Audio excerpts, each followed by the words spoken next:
Hi everyone, welcome to Woolen Spinning. This is episode 41 and my name is Rachel. I can be found pretty much everywhere as Welford Pearls, and I live with my family just outside of Vancouver, British Columbia. If this is your first time checking out the podcast and checking out Woolen Spinning, I want to thank you so much for being here with me today. And if you're a returning viewer, thank you so much for coming back.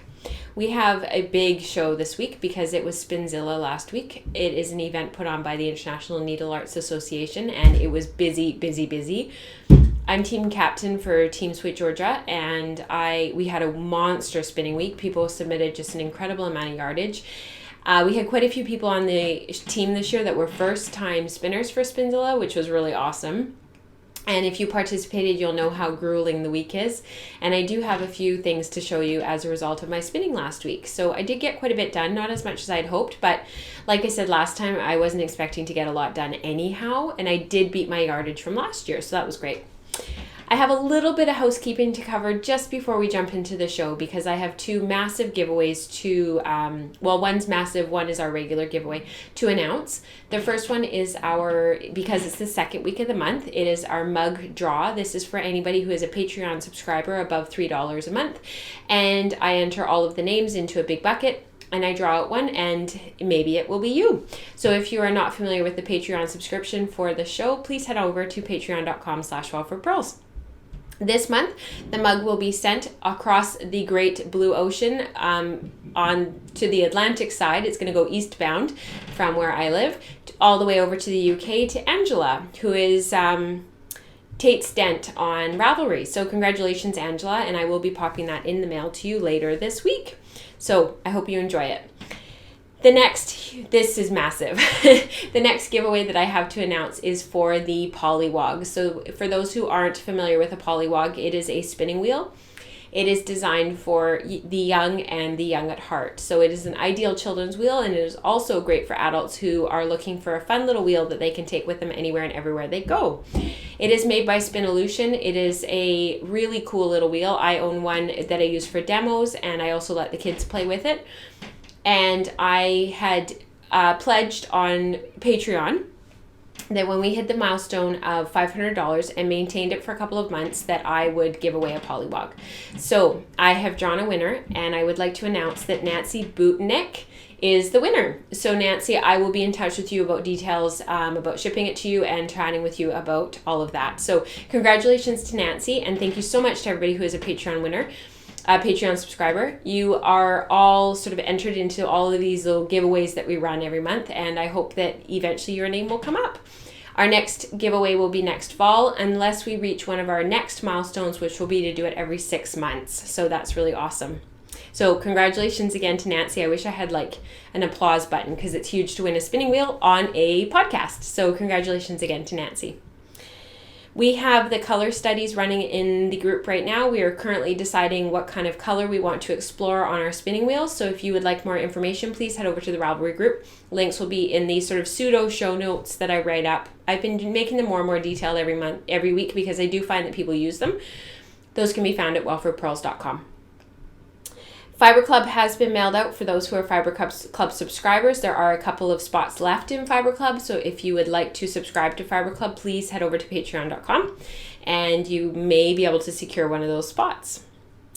And we do have a giveaway going on in the group right now. Head over to the October episode thread for it's just an ongoing thread with all of the links to all of the shows throughout the month.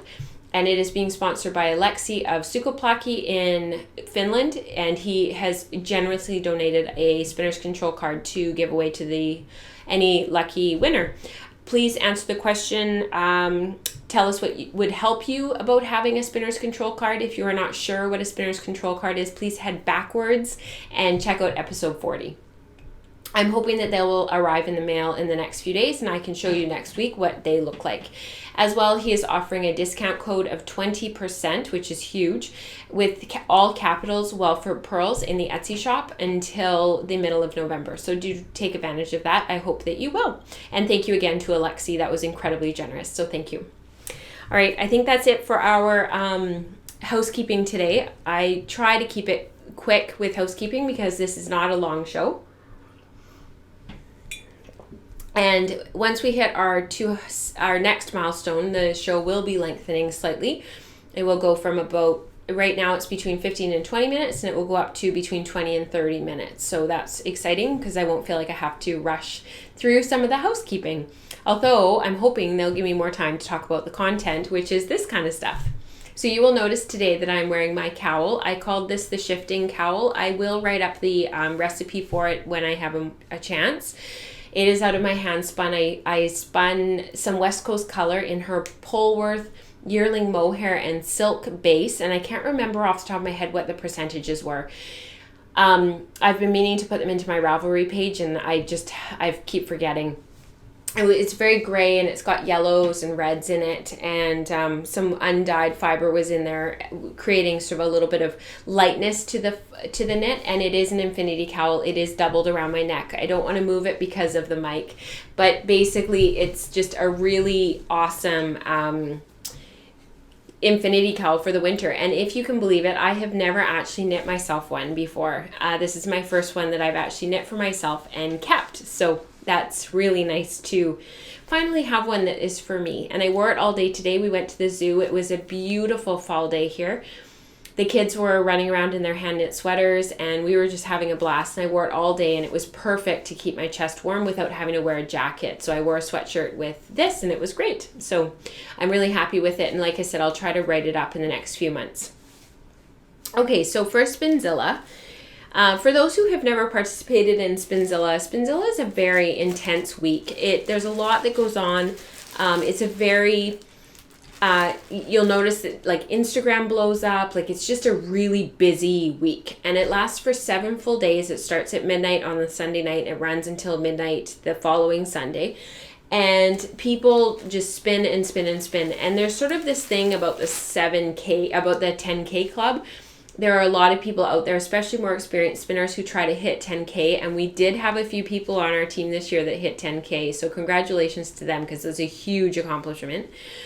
In the end, I actually spun 5,432 yards of yarn, which I was really happy with because our house was full of guests. We had house guests. We found out about Charlotte needing her surgery, which is booked for next week. And we also found out we have to rebuild our rear diff on our truck. Just because why not add one more thing onto everything else? So that is currently in the shop. And thankfully, my parents have lent us their extra vehicle. And I'm driving my dad's truck right now. So thank goodness there's an extra vehicle around. So I had talked about sort of not knowing how much spinning I would get done. So I was really happy with how much I got done. I did finish my natural crossbreed spin, which was for my lemongrass sweater. I have talked about the sweater before, and I will show you my progress on it in just a moment. I had hoped that I was only going to spin enough of this yarn to finish my sweater and then leave the rest as 2-ply. But in the end, I actually was so taken with this 3-ply that I'd really like to knit a pair of mittens for myself. So I actually did basically spin it all as 3-ply, what was left. I had 343 grams left to spin. I spun most of it as 3-ply. And then what was left on my bobbin, I 2-plied. So I have this little baby bobbin left of about 100 yards that is just 2-ply, and I will use it for something. So I'm really happy with how this turned out. I have not washed this yet. I just love this yarn so much. I don't know what it is about it. I just love it. And this is the sweater. So I have started on the turtleneck. And I'm just knitting around and around. And actually, I need to make a decision because I need to decide if I want to make it a mock turtleneck and only knit it up to about 3 inches, or if I want to make it a full turtleneck. And the reason why I'm torn is because here in Vancouver, we just don't get the weather that you need a really big, thick, heavy turtleneck. And I'm thinking that the mock turtleneck might make it more wearable for me because I feel like this sweater is already going to be so warm. I was saying to my best friend today that I'm not actually sure how often I'll be able to wear it because it is so dense and so warm. And I can already feel like when it's laying on my lap to knit it, and granted it is 2 layers of fabric, but I can already feel how warm it is. So I'm just really hoping that we have a crisp, dry winter and that I'll be able to get some wear out of it. So that is where I'm at with my lemongrass, and I haven't shown this for a few weeks. So this is sort of what the front looks like, and I put my buttons on already just to anchor it and to hold it together. And then I need to pick up and knit my sleeves yet.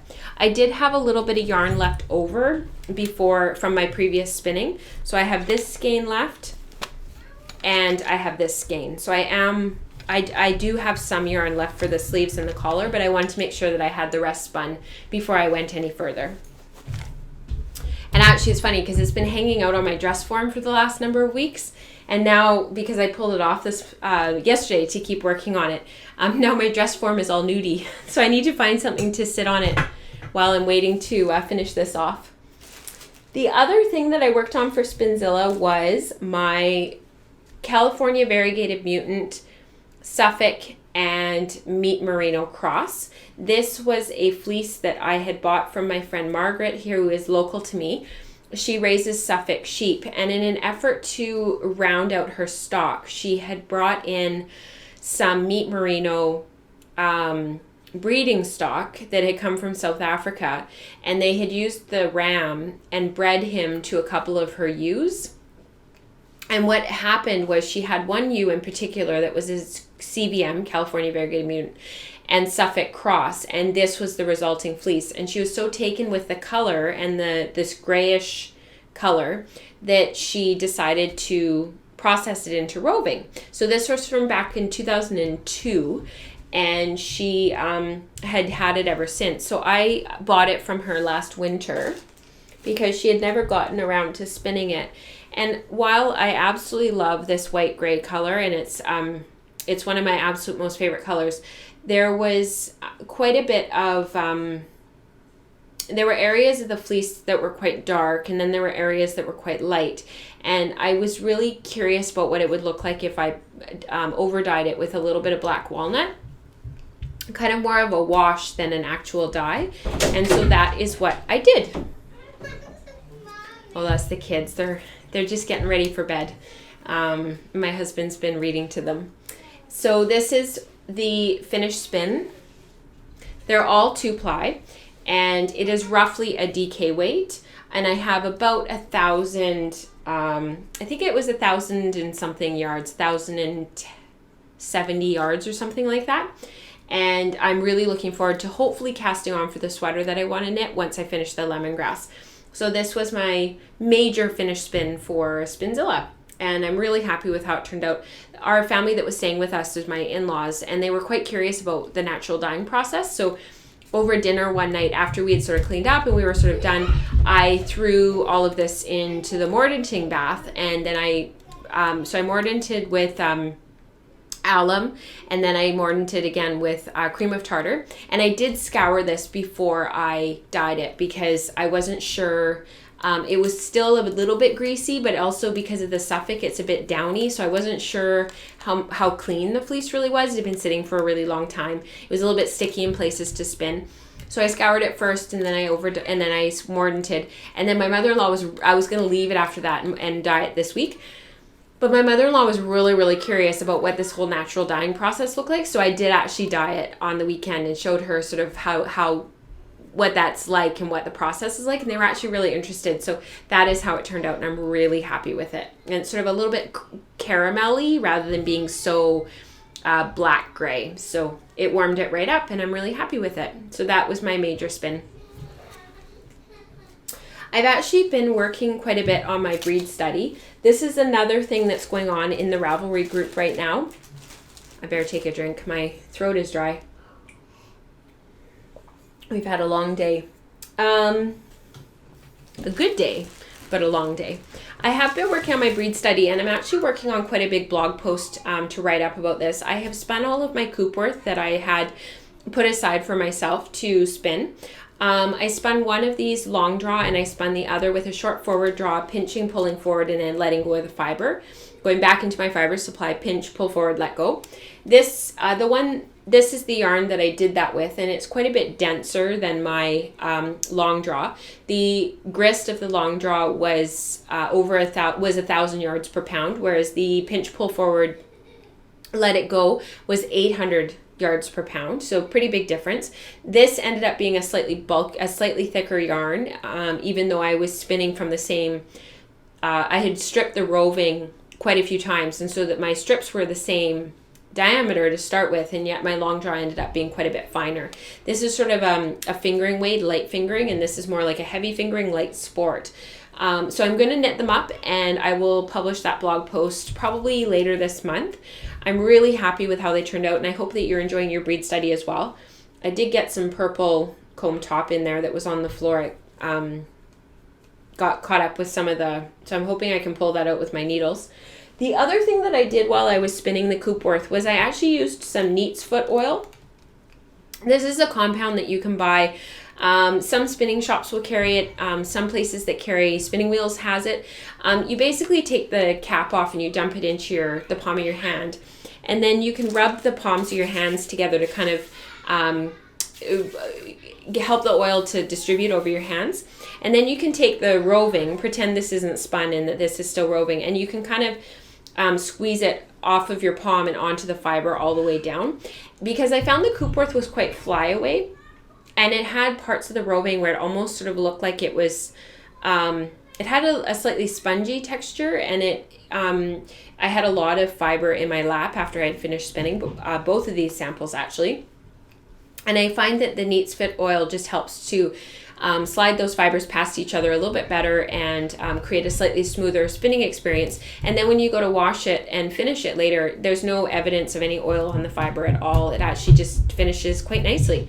So it is, if you're dealing with roving that's quite flyaway or you're having some problems with it, definitely try some Neat's Foot oil. There are some recipes online for homemade compounds that you can use for hand spinning and for challenging fibers or flyaway fibers.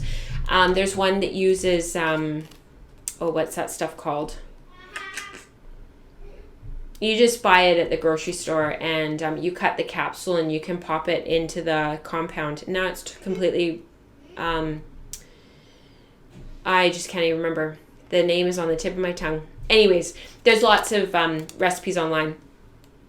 Some people use olive oil. That's not my favorite, but there's lots of recipes. So I did use that for the Coopworth, and it made the spinning a little bit more pleasant. So that's a thought. The last thing I wanted to share with you was my exploration station. Since Spinzilla finished, I've actually been putting in quite a bit of time on it. I have gotten past the initial wedge sections of the pattern, and of course I'm in the middle of a row. Sorry guys.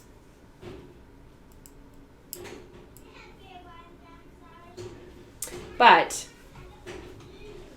I am onto the brioche, and that is sort of how it's knitting up. And I did decide to do the 2-color brioche. At first I was just going to do 1 color for each section. So for the slip stitch section I was just going to do 1 color. The brioche section I was just going to do 1 color. But in the end I thought it would be kind of nice to blend the colors together and see how they work together, even though they're quite similar. And I'm actually quite liking the effect. So that is the brioche. And I did finish my final wedge on Monday. So that was quite nice. And we were celebrating Canadian Thanksgiving up here. So it was actually really nice to have some quiet time on Monday and spend some time knitting on this, because I hadn't touched it for a while. So I was really enjoying it. I am going to go help my husband finish off with bedtime, because it's that time of day and we've been out all day, and we had a great day, like I said, but it is the end of their day. So I want to wish you all a very, very good weekend. Happy spinning, and congratulations again to Nancy for winning her polywog. Bye everyone.